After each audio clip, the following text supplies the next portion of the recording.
Jour 16, pause yoga. Assis confortablement au sol, on allonge les jambes et on va s'étirer.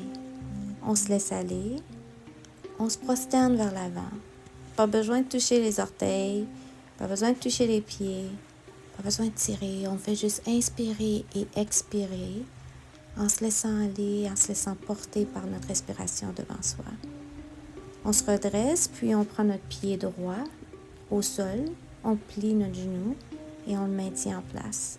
On inspire jusqu'en haut, on twiste notre main droite, s'en va sur notre jambe gauche, notre main gauche vers l'arrière. On prend notre temps ici, on inspire.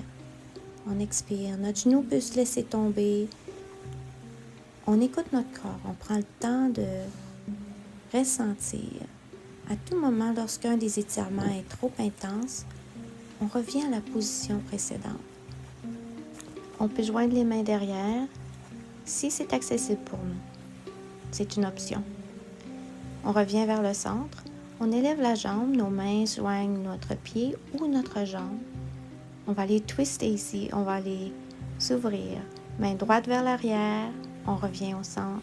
Puis la main gauche vers l'arrière, on revient au centre. C'est une variation de la position du héron. On passe notre pied droit par-dessus notre jambe gauche. On maintient notre genou avec nos deux mains. Puis on amène notre genou légèrement vers notre aisselle gauche. Puis on twiste. On twiste vers la droite. Notre main droite s'en va vers l'arrière. Notre main gauche s'ouvre vers l'avant.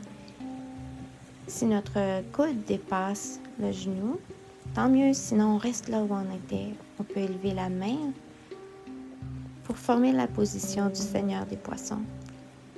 Encore une fois, si nos mains peuvent se joindre vers l'arrière, on le fait. Puis on revient doucement vers le centre. On dépose le pied à l'intérieur, on laisse aller le genou et on s'étire sur le côté cette fois-ci. La main gauche est au sol, la main droite est au ciel ou rejoint nos orteils. L'idée, c'est de ressentir un étirement sur le côté droit. On respire, on expire. Lorsqu'une tension se crée, la tendance, c'est de maintenir notre respiration. Ici, on veut laisser aller.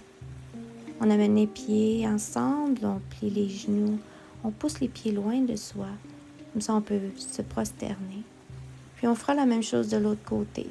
Genou gauche est plié, pied gauche est engagé. On prend le temps de bien s'installer, la jambe bien droite à l'avant. On inspire vers le haut. On twist, main gauche sur la jambe droite. Regarde un petit peu vers l'arrière. On inspire. On expire.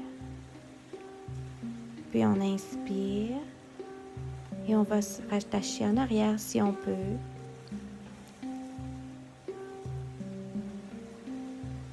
Flexe les orteils.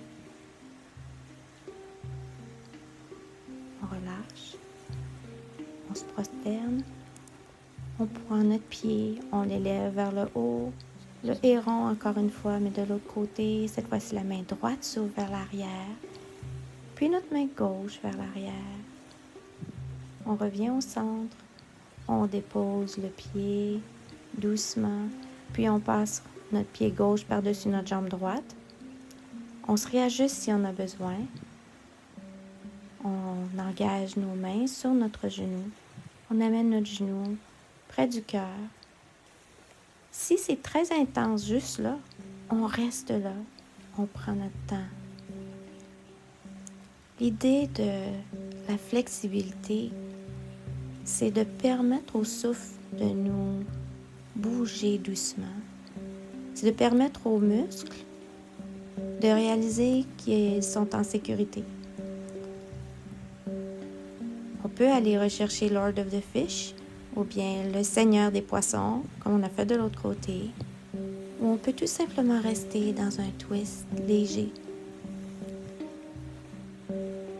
On revient, on laisse aller le genou au sol. On s'étire sur le côté comme on l'a fait pour l'autre côté. Cette fois-ci, notre main gauche est au ciel et vers le haut. Les épaules sont tournées vers l'avant. Notre main droite est au sol. On inspire. On expire.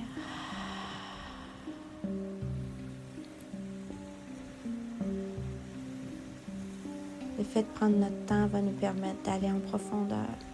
On revient au centre, les pieds se touchent, les genoux se laissent aller, on se prosterne vers l'avant doucement.